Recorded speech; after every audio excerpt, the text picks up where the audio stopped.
جی،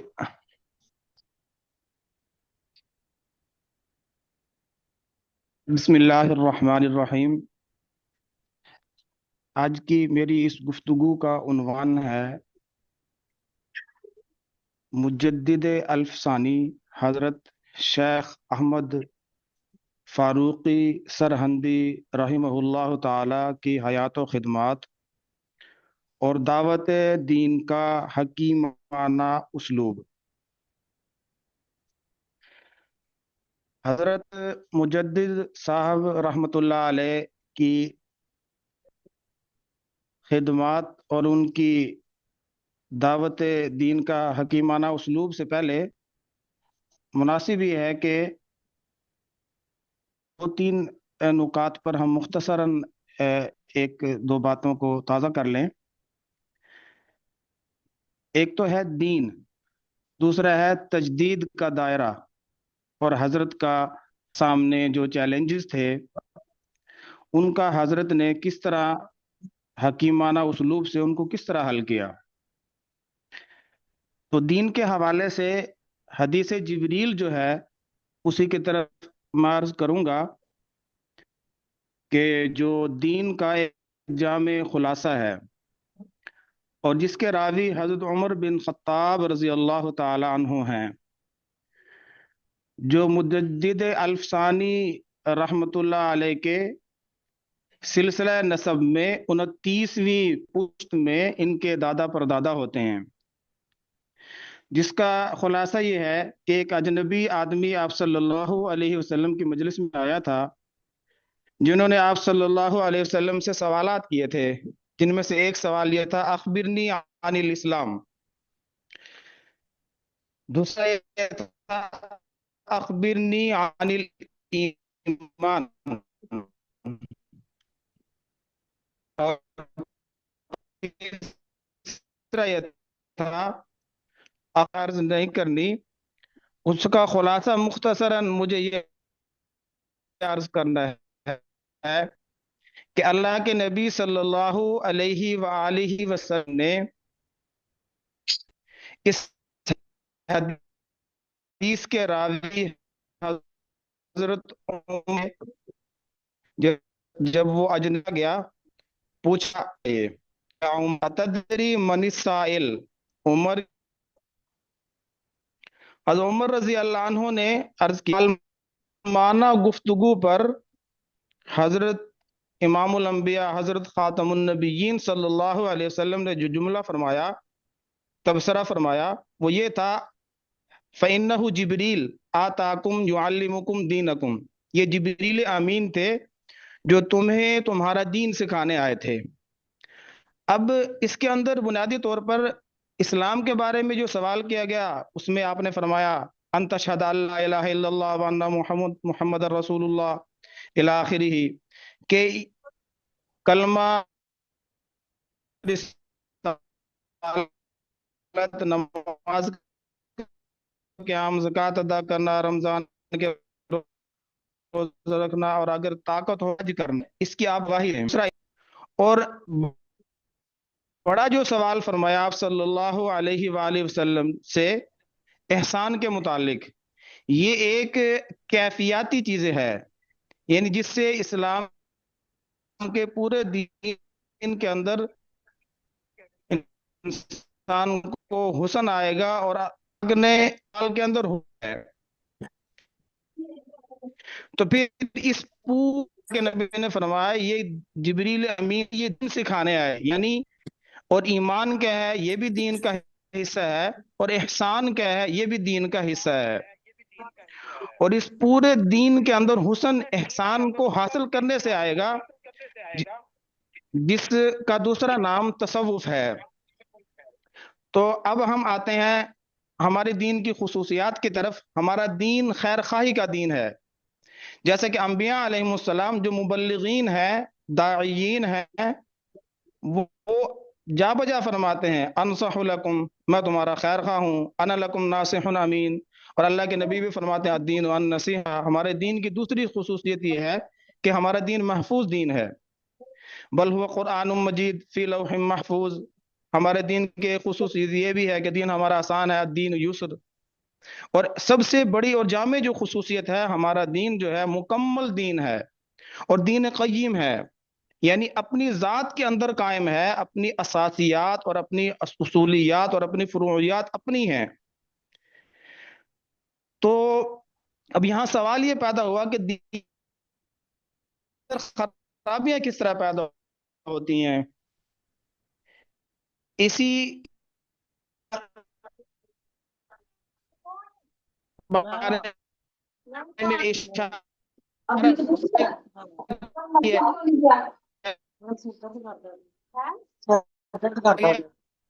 تو موبائل میں تیرے چپیڑا مارنی نا. اسے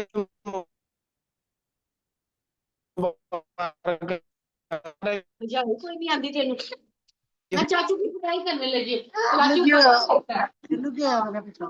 میں دیکھنا سارے گئے رہے تو کہنا میں بھی نہ.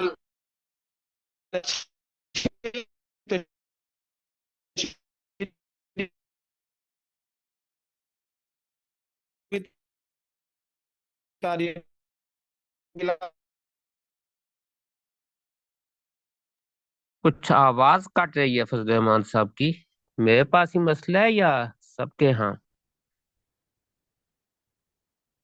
کٹ رہی ہے جی، کٹ رہی ہے جی. اس کا حال کیا ہوگا وہ بھی رحمت اللہ کہ جب غلو کرنے والے غلو کریں گے اپنی کر دے. تو ہر زمانے کے اندر اللہ پاک کسی نے اس مبارکہ کے الفاظ ہیں ان اللہ یبعث لهذه الامه على راس 100 كل سنه من يجدد لها دينها او كما قال صلی اللہ تعالی علیہ وسلم کہ بے شک اللہ پاک اس امت کے اصلاح کے لیے ہر 100 سال کے کنارے پر سرے پر کسی نہ کسی ایسے انسان کو اٹھاتا رہے گا جو اس کے لیے دین کی تجدید کر دے. تو یہاں ایک دو باتیں قابل غور ہے. ایک تو یہ کہ اعلیٰ رأس کی جو قید ہے یہ قید احترازی نہیں ہے، قید اتفاقی ہے. حضرات نے لکھا ہے کہ مجدد ضروری نہیں کہ صدی کے شروع میں ہی آئے، اعلیٰ رأس ٹاپ پر ہی آئے. شروع میں بھی آ سکتے ہیں، درمیان میں بھی، اور صدی کے آخر میں بھی. اور دوسری بات میں یجدد میں من جو ہے یہ جمع کے لیے استعمال ہوتا ہے، واحد جمع سب کے لیے استعمال ہوتا ہے. تو یہ بتا رہا ہے کہ مجدد ایک بھی ہو سکتا ہے اور ایک سے زیادہ بھی ہو سکتے ہیں. ایک ہی وقت میں کئی سارے مجدد ہو سکتے ہیں اور دین کے کسی ایک شعبے کا بھی ہو سکتا ہے اور تمام شعبوں کا بھی. اب ہم حضرت مجدد صاحب رحمۃ اللہ علیہ کی طرف آتے ہیں.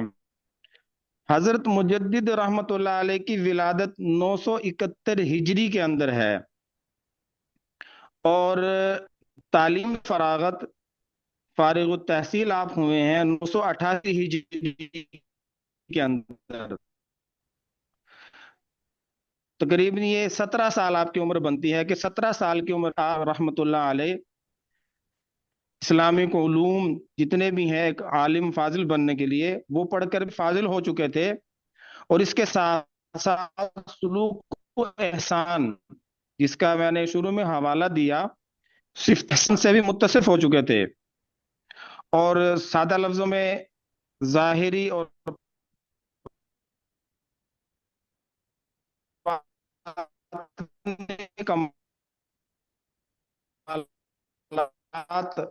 تصوف میں فرما حضرت مجدد صاحب رحم پہلے چشتیہ قادریہ کی برسل کر چکی ہے اور تصوف کی لائن میں بھی. اور پھر حضرت مجدد صاحب رحمۃ اللہ علیہ حج کے ارادہ سے سرہند اپنی بستی سے دلی آئے تھے جہاں ملا حسن کشمیری رحمۃ اللہ علیہ سے ملاقات ہوئی. چونکہ علماء ہند کا شاندار ماضی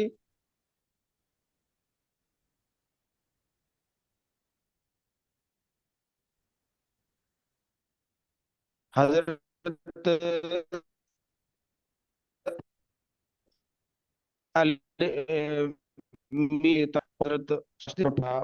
اور اسی